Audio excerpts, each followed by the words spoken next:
Sumatera Barat atau yang dikenal dengan Ranah Minang memiliki corak budaya dan adat istiadat yang sangat khas, serta masyarakatnya yang religius. Terbukti dengan pepatahnya adat basandi syarak, syarak basandi kitabullah. Tidak hanya itu, Minangkabau dan Sumatera Barat juga telah banyak melahirkan ulama-ulama yang karismatik yang sudah diakui di Nusantara, bahkan dunia internasional. Dalam kesempatan ini, kita akan melihat kembali jejak salah seorang wali Nusantara yang berasal dari Minangkabau, Sumatera Barat, yakni Syekh Burhanuddin. Assalamualaikum warahmatullahi wabarakatuh. Bapak, ibu-ibu, saudaraku dimanapun berada, alhamdulillah pada siang hari ini kita berada di Nagari Ulaan, Kabupaten Padang Pariaman. InsyaAllah kita akan mengupas jejak wali Nusantara. Dan alhamdulillah di Sumatera Barat ini, tepatnya di Kabupaten Pariaman, Kenegarian Ulaan, ada wali Nusantara, wali Allah yang bernama Syekh Burhanuddin. Dan insyaAllah sesaat lagi kita akan mengupas sejarahnya bersama tokoh masyarakat kita di sini di Nagari Ulaan. Ada Bapak Hasan dan juga alhamdulillah ada Bapak Zal, dan berkenan beliau menjelaskan secara global bagaimana sejarahnya Syekh Burhanuddin, ulama kita, wali kita, menyebarkan agama Islam baik di Sumatera Barat ataupun di Indonesia secara. Assalamualaikum warahmatullahi wabarakatuh. Waalaikumsalam warahmatullahi wabarakatuh.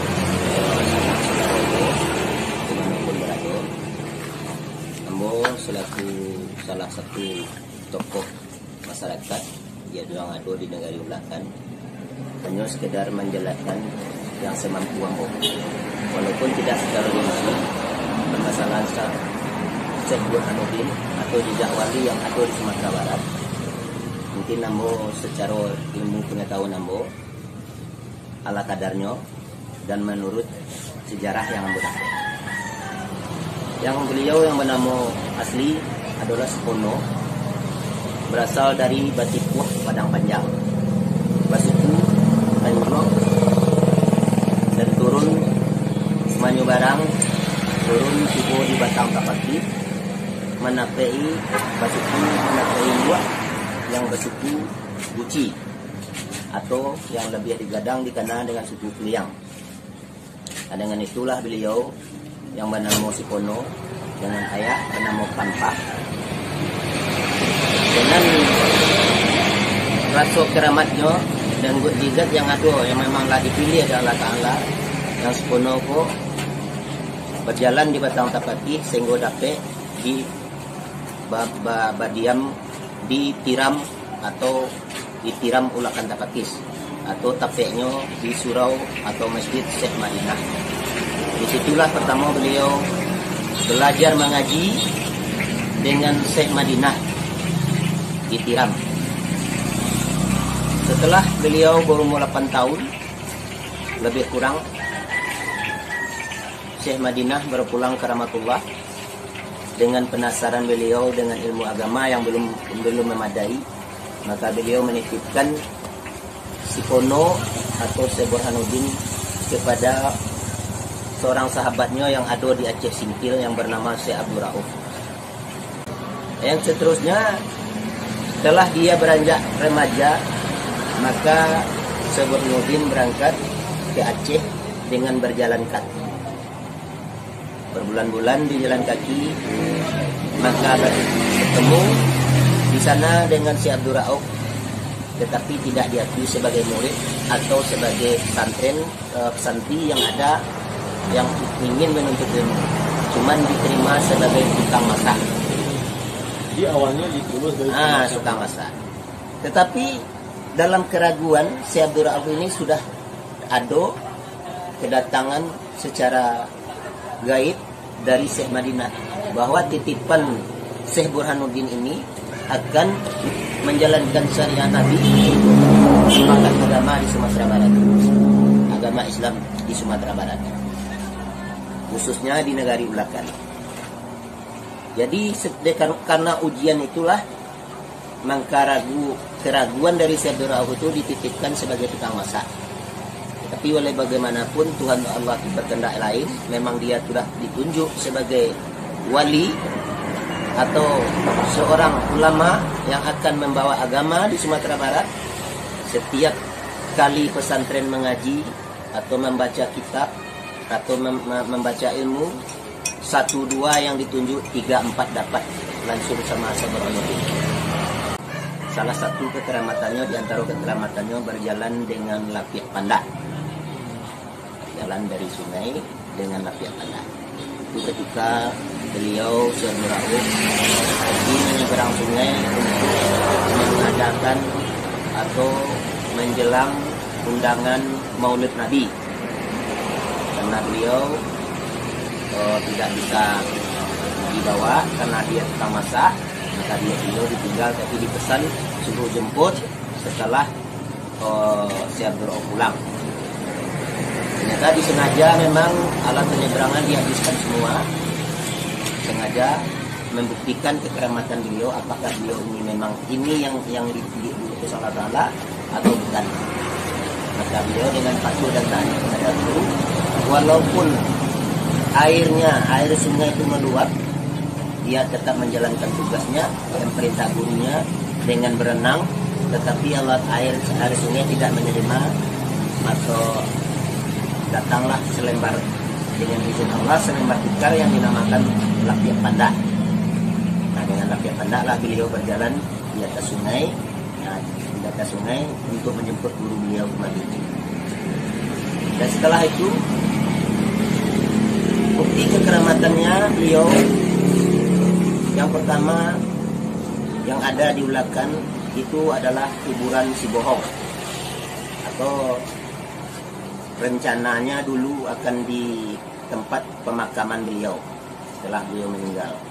Ternyata Allah Ta'ala tidak mengizinkan tanah atau tempat yang ada di Suropondok, Tanjung Medan, makanya dia diraikan.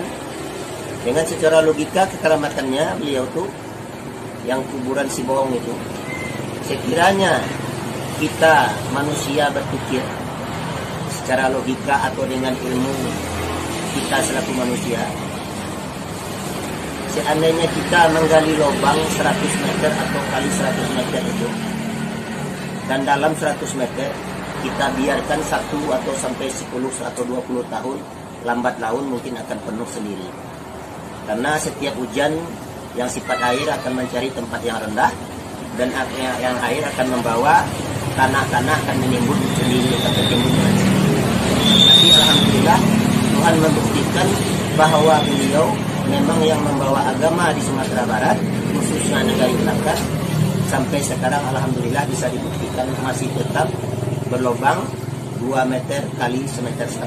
Alhamdulillah. Dan satu lagi yang bukti keselamatan batu hampar. Apa yang dikatakan batu hampar itu saat ujian yang terakhir dilalui oleh Syekh Burhanuddin untuk menguji keimanan, yang mana itu yang iman, yang mana itu yang agama, yang mana itu yang nafsu. Di sanalah itu kita bisa buktikan sendiri dengan datang melihat sendiri bukti yang dikatakan batu hampar, langsung saja ke makamnya dan buktikan masih sampai sekarang masih ada bercak darah dan bercak kuburan yang ada di batu hampar. Nah, itu langsung saja ke makamnya, itu silakan. Itu hanya syariat, bukannya mukjizat, tetapi syariatnya bukti dari kekeramatannya. Di sebagian manusia atau sebagian kaum kita atau yang berziarah, mungkin dalam lain pemikirannya, karena orang ini orang keramat, orang yang ditunjuk Allah Ta'ala, sebagian dijadikan obat. Inilah yang salah. Ini salah pemahaman. Bukan batu yang menyehatkan suatu penyakit, tetapi izin Allah Ta'ala melalui batu itu. Kekurangan kita berpikir sebagai manusia hanya fokus untuk fokus di sana bahwa batu ini keramat, maka dijadikan obat. Satu kali lagi saya ingatkan, bukan batu yang jadi obat, tetapi izin Allah Ta'ala melalui batu hamparan. Di yang kedua, bukti kekeramatannya, beliau sendiri berkubur di Ulakan, di Nagari Ulakan. Beliau meninggal di Surau Pondok Tanjung Medan. Setelah dimandikan, disolatkan, maka Allah Ta'ala mengutus malaikat mungkin dengan tidak kasat mata, tetapi mendengarkan suara salawat, mengirimkan jasad beliau, maka berkuburlah beliau di tempat yang telah dijanjikan. Jadi sampai sekarang bukti kekeramatan beliau silakan dilihat sendiri, dibuktikan sendiri, dengan catatan jangan ada syirik, karena dosa syirik dosa yang tidak akan pernah diampunkan Allah Ta'ala. Karena di situ saya bisa menyampaikan, lebih dan kurang saya mohon maaf. Untuk selanjutnya akan saya serahkan kepada Bapak Ade. Terima kasih Pak Zal.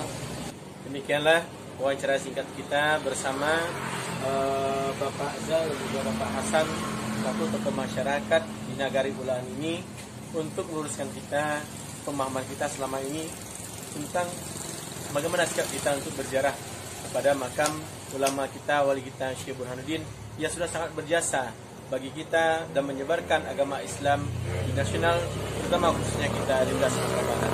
Semoga wawancara ini bermanfaat untuk kami sendiri dan juga kita semua yang telah mendengarkan wawancara kita ini.